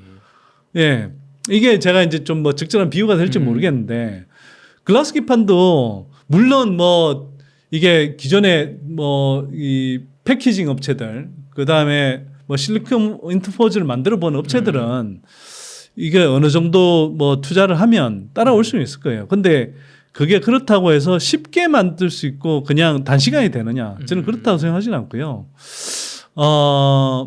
그 SKC가 이 이제 양산에 들어가면 대략 시작한 지 한 4, 5년 만에 결실을 보는 거거든요. 네. 예. 그리고 그게 또 완벽하지 않아서 이제 계속 뭐 수율 올리는 작업하고 하겠죠. 그러면 다른 업체들이 그 기간을 단축한다고 하더라도 2, 3년은 걸릴 거다. 그쵸. 예. 그러면 SKC가 지금 25년 내년 상반기 중에 양산을 한다고 하는데 뭐 삼성전기 쪽에서 26년을 이야기는 하지만 네. 실제로는 26년에 양산하기에는 좀 이르지 않을까. 왜냐하면 이제 뭐 어떤 장비 업체들 채택해서 할까 뭐 어떤 방식으로 이렇게 캐파를 구축해 볼까 이러고 있는 단계에서 그걸 당장 내년에 양산을 한다? 저는 그게 좀 힘든 것 같고요. 뭐 일본 업체들 이비덴이라든지 뭐 이런 업체들 일부가 또 27년 예정하고 있는데 그런 업체들도 글라스 기판 중에서 이 글라스 코어 기판을 네. 같이 대체하는 게 아니라 기존에 뭐 실리콘 인터포즈 부분을 글라스 인터포즈로 대체하는 뭐 이런 중간 기판을만 대체하는 뭐 이런 쪽 아닌가 이런 좀 판단이 들고요. 그렇게 보면 한 2년 정도 최소 2년 좀 길면 한 3년 정도는 네. SKC가 뭐 거의 독점하고 할 수 있지 않을까. 또는 뭐 독점까지는 아니라 하더라도 네. 시장의 대부분을 그 먹고 가는 그 구간이 아닐까 이렇게 좀 생각이 되고요. 이거 독과점 되게 좋은 거잖아요. 네, 뭐 그 제품을 써야 되는 사람 입장에서는 안 좋은데, 그렇죠. 투자자 입장에선 뭐 그 회사를 그 회사 입장에서 그리고 네. 그 회사에 투자하는 입장에서는 좋은 거죠. 네. 그렇죠. 그럼 약간 어떻게 보면은 그 소장님 지금 삼성전자가 사실 HBM 시장성 낮다고 판다고 조금 이렇게 뒤로 밀었다가 지금 이렇게 따라가기 힘든 거잖아요. 그 큰 재벌 회사도. 네. 그래서 말씀하신 것처럼 이게 말로는 쉽지만 기술적 차를 최소 2, 3년은 걸릴 거다. 네. 뭐 아마 시행착오를 상당히 겪어야 되지 않을고, 네. 물론 이제 이게 그 아주 그러니까 이게 어쨌거나 큰 틀에서 보면 반도체 산업 내에 있고 반도체 산업은 또 그 국내에서도 뭐 굉장히 큰 산업이잖아요. 네. 그리고 몇십 년 되어온 산업이기 때문에 네.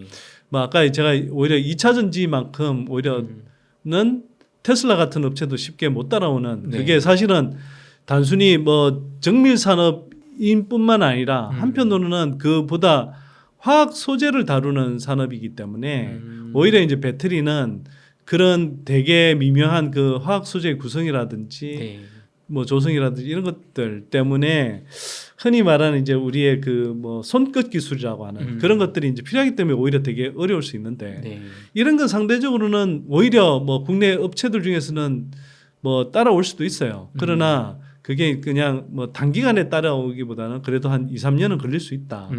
이런 정도는 생각을 해줘야 되는 거 아닌가. 그리고 아무래도 선발 주자에 당연히 이점이 있겠죠. 먼저 진입해서 예, 당연히 더 많이 시장을 선점하지 않을까. 예. 네. 소장님께서 지금 HBM 붐에 올라타시지 못한 분들이 꿀팁 정말 꿀 정보 알려주시면 저는 그 이게 SKC 같은 경우도 뭐 글라스 기판 특히 이제 이 회사 같은 경우는 지금 제가 보기에는 큰 흐름에서 투자하기 좋다고 생각하는 게 네. 이 회사 경우도 제가 뭐 7만 원, 8만 원대에 처음 소개하긴 했는데 이게 이제 그 SKC가 그 이것도 한 6월 정도였던 걸로 기억을 하는데 네. 그 5, 6월 무렵에 이제 그 미국에서 그 이른바 칩스 액트 있잖아요. 네. 예. 거기에서 이른바 생산 캐파 예. 그 첨단 제조 세액 공제처럼 네. 그 생산 캐파 구축하는데 칩스 액트에 근거해서 보조금을 1,000억 원 가까이 받았거든요.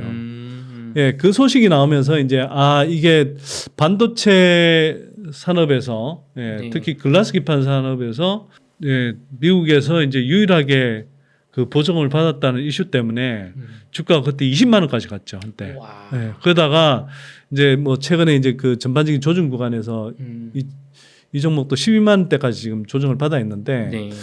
예, 그러는 가운데 이제 2분기까지는 뭐 2차전지 동박 사업도 본격화되질 못했고 뭐 했는데 하반기에는 3분기 특히 그리고 4분기에 가면 이제 그동안 좀 부진했던 SK온 물량이 본격적으로 나오고 예, 중국 글로벌 업체 물량도 받는다고 하니까 아마 4분기부터는 본격적으로 이제 좀 실적이 좋아질 것 같거든요. 특히 그 말레이시아에 이제 구축해 놓은 그 동박 거기에 전기료가 싸기 때문에 네. 예, 그 동박 그 공장이 이제 본격적으로 좀 가동하는 시기에 들어가고 예, 그 다음에 이제 글라스 기판 관련해서도 아까 이제 생산 캐파 그 구축과 관련해 1,000억 원 정도 이제 보정을 받았다고 그랬는데 이게 한편으로는 R&D 측면에서도 또 보조금을 받을 수가 있어요. 그 규모는 만약 받게 되면 이제 생산 캐파 구축 비용보다 보조금 규모는 더 큰데 예, 이 회사가 지금 R&D 쪽 측면에서도 이미 쇼트리스트에 들어가 있거든요. 그러면 이제 받을 가능성이 상당히 높아져 있는 거죠. 네. 예, 뭐 그런 모멘텀도 있고 또 고객사 이제 그 샘플 들어가고 테스트 과정을 거치면서 관리한 뉴스 플로우가 나올 수 있기 때문에 제가 볼 때는 뭐 실적도 어쨌거나 바닥을 찍고 이제 하반기에는 좋아지는 흐름이 나타나고 네. 또 글라스 기판과 관련한 이런 뉴스 플로우들이 이제 발생하기 때문에 제가 볼 때는 지금이 그래도 상당히 조정받아서 진입하기 괜찮은 구간 아닐까 큰 흐름에서 그래서 내년 상반기까지 이제 양산 들어간다고 그러면 네. 실제로 양산한다 그러면 그때는 주가가 굉장히 큰 폭으로 상승할 수도 저는 단기간에 이제 상당 부분 미래 이 사업이 진짜 되는구나 예, 그렇게 해서 매출이 커지는구나 하면서 그 주가가 미래의 가치까지 단기간에 끌고 가서 큰 폭의 그 주가 상승을 기록할 수도 있다고 보거든요. 내년 상반기까지. 네.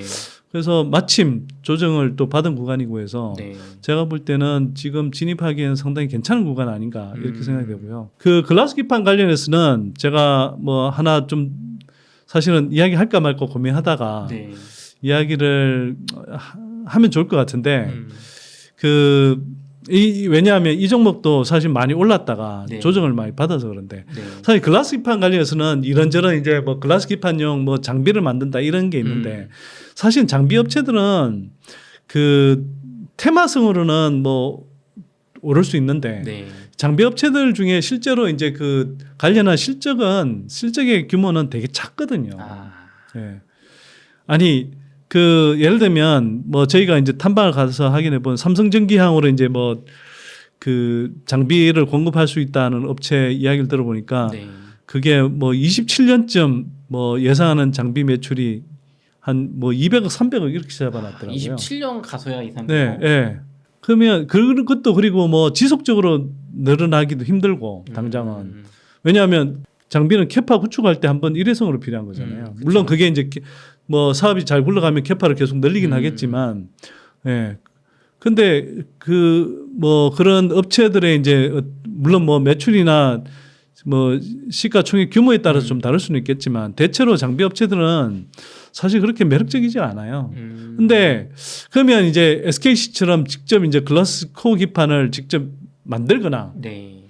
예, 또는 그 아니면 이제 뭐 소재라고 그러잖아요. 우리도 2차 전지 같은 경우 소재 업체를 이제 저 투자하는 이유가 이건 지속적으로 이제 매출이 일어나는 그 반복 매출이 일어나는 그렇죠. 예, 그런 사업을 영위해야 사실은 이게 계속 커질 수가 있잖아요.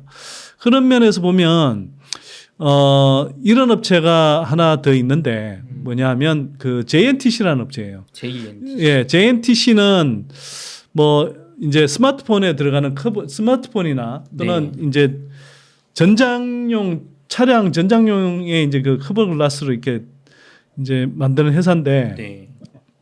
이거 관련해서도 이제 실적을 잘 내던 회사인데 이 회사 이제 현재로서는 주력 고객사가 이제 중국이 하웨이다 보니 네. 하웨이가 이제 그 2분기에 이제 물량 조정을 크게 하면서 최근에 이제 일시적으로 2분기 실적이 되게 악화가 되면서 주가가 최근에 많이 떨어졌어요. 네. 전반적인 조정 흐름도 있었지만 예 그래서 그 이 회사가 뭐 단기 고점 비해서 지금 반토막 나 있거든요 주가가.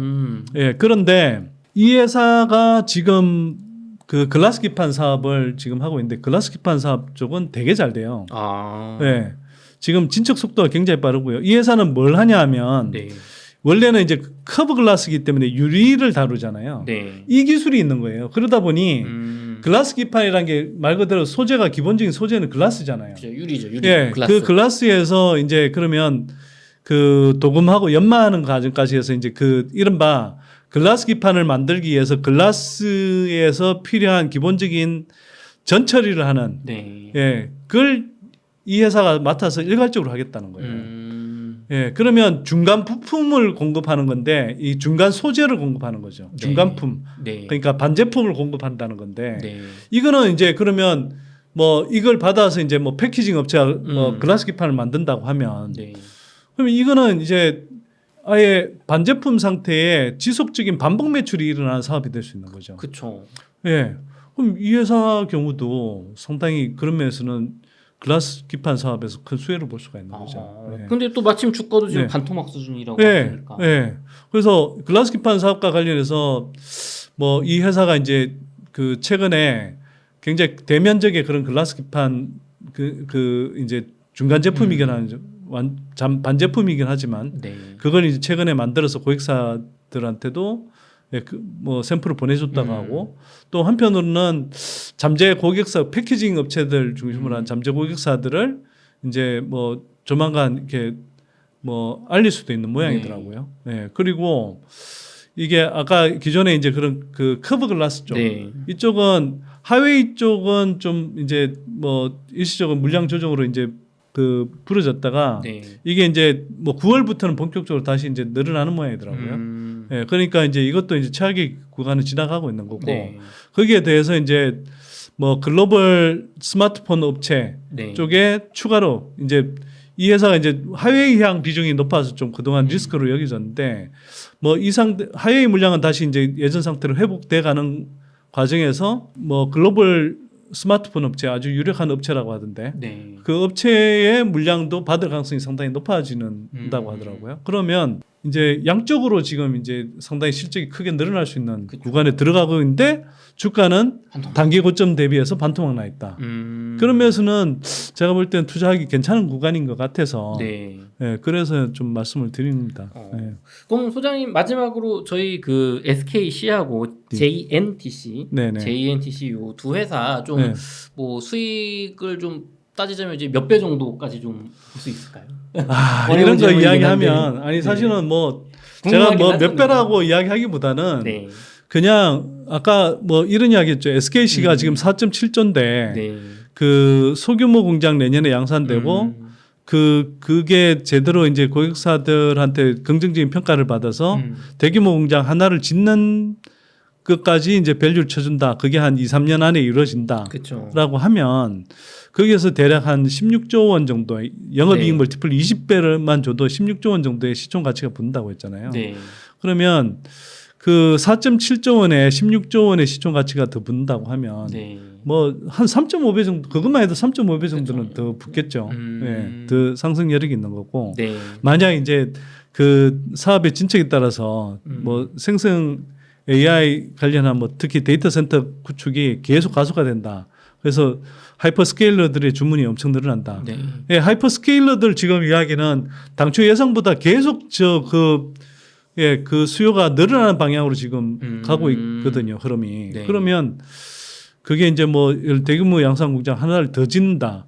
그럼 십몇 조 가치가 더 붙겠죠. 야, 그런 식으로 생각해 보시면 될 것 같고요. 음. 근데 그걸 뭐 제 입으로 그래서 딱 이러니 뭐 몇 배가 될 거다 이렇게 딱 콕 집어서 이야기하기보다는 적어도 아까 말씀 소규모 공장 하나에 대규모 공장 하나만 지어도 16조 가치가 더 붙는다. 그것만 해도 대략 3.5배의 업사이드가 생긴다. 네. 글라스 기판 사업만 따졌을 때 그 사이에 근데 동박 사업도 성장하고 뭐 그렇죠. 다른 사업도 실리콘 응급실도 한다고 하죠. 그게 있고 그다음에 JNTC 같은 경우는 현재로서는 좀 추정하기 쉽진 않아요. 근데 그 JNTC 같은 경우는 지금 시총이 딱 정확하게 1조예요. 1조인데 그 이 회사가 지금 원래는 사실 원래 이제 회사가 제시한 가이던스가 조금 끝나게 생겼는데 네. 원래는 올해 이제 한 5,500억 매출에 영업이익 한 뭐 1,000억 원대 이상을 이제 제시를 했거든요. 네. 근데 이제 그게 차질을 빚어졌지만 이게 이제 내년 정도 가면은 사실은 올해 가이던스보다 기존의 이제 커브 글라스 사업만으로도 더 큰 뭐 실적을 올릴 가능성이 높고 그러면 뭐 영업 매출 한 7천억에 영업이익 한 1,500억까지 바라볼 수 있지 않을까? 예. 그런 식으로 이제 따져보면 영업이익률이 20% 정도 되는 회사거든요. 네. 그래서 그러면 1,500억의 영업이익 멀티플 10배만 줘도 1조 5천억인데 15배를 주면 2조 2,500억. 그죠? 그렇죠. 예. 그러면 지금보다 그것만 해도 한 2배 가까이, 2배 이상 오를 수 있는 그쵸. 잠재력이 생긴다는 거고. 근데 글라스 기판은 지금 이제 정확한 그 매출 사이즈를 가늠하기 쉽지는 않은데 회사가 사실 내부적으로 기대하기는 이 사업이 본격적으로 막 커지면 글라스 기판 사업에서 그 본격적으로 커지는 구간이 이제 뭐 정확하게 언제라고 판단하기 힘든데 예를 들어서 뭐 3년이 될지 뭐 4년이 될지 그건 모르겠어요. 네. 근데 그게 되면 뭐 몇 조 원짜리 사업이 될 수도 있다 이런 이제 기대를 갖고 있는 모양이더라고요. 근데 그거는 이제 가봐야 아는 거지만 그렇죠. 만약 그걸 이제 좀 애누리를 해서 한 1조 원 정도의 매출을 올릴 수 있다. 네. 예. 그러면 이것도 최소 영업이익률이 20% 이상이거든요. 그러면 1조 원 매출에 한 26년 또는 27년 정도의 1조 원 매출에 영업이익 2천억을 올릴 수 있다. 그러면 거기에 이거 역시 한 멀티플은 이쪽 최소 영업이익 멀티플 한 20배는 줘야 될 것 같거든요. 네. 예. 그러면 2천억에 20배를 주면 4조 원. 지금 그러면- 내면 되는 거네요. 예, 그 자체로 4배가 될 수 있는 거죠. 이게 이제 뭐 회사의 기대치에 비해서는 매우 보수적으로 잡은 추정인데 네. 예, 그러면 그것만 시총 가치가 4조고 커버 글라스 사업만 해도 내년까지 따졌을 때 뭐 2배 업사이드가 생길 수 있는데 네. 뭐 26년 정도까지 간다 그러면 그보다 업사이드가 더 커지겠죠. 그것만 해도 뭐 1.5 그러니까 2.5배 정도 잡고 보수적으로 네. 그다음에 그 글라스 기판 4배 이렇게 잡으면 얼마인가요? 대략 한 5.5배 이상. 네. 네. 이거 대단한데요. 특히 될 수도 있겠죠. 될 수도 있죠. 그러니까 근데 글라스 기판은 조금 장기적이라고 봐도 내년에 저 커브 글라스 네. 그것만 회복돼서 2배 간다고 하면 되게 네. 단기적으로 좀 네. 고수익인 거 아닌가? 네, 네. 그런데 아까도 말씀드렸듯이 이게 실적 쇼크가 났을 때 판단을 두 가지로 해야 돼요. 이거는 꼭 JNTC뿐만 아니라 일반적인 어떤 뭐 케이스 스터디처럼 제가 말씀을 드려보면 네. 자, 이 일시적인 실적 쇼크가 계속되느냐 네. 아니면 단기간에 그칠 거냐. 그리고 또 하나 이 실적 쇼크를 극복하고 나서도 지속적인 어떤 성장 매력이 있느냐 저 이런 걸 봐야 잠재력이 되는데 자, 일단 첫 번째 아까 말씀드린 대로 이거는 하이웨이가 물량 조정 과정에서 생겨난 일시적인 실적 쇼크에 가깝다. 하이웨이 물량만으로도 4분기부터는 뭐 이전 수준의 상당히 양호한 그런 실적을 낸다라는 게 거의 뭐 확실하다고 자신하는 편이고요. 네. 그 외에 아까 말씀드렸듯이 뭐 다른 글로벌 스마트폰 업체 그리고 전장용 업체 이런 쪽으로도 커브 글라스 이제 공급이 시작된다. 뭐 이런 걸 감안하면 예, 일시적인 실적 쇼크다. 거기에 더해서 성장 매력이 있느냐. 특히 글라스 기판 사업 쪽은 이제 본격적으로 시작된다. 이런 것들을 생각해 보면 그 두 가지 측면에서 아, 실적 쇼크가 예, 뭐 주식을 팔거나 해야 되는 시기가 아니라 오히려 이런 게 일시적인 쇼크로 인한 조정이 좀 긴 호흡으로 보자면 좋은 매수 기회일 수 있다.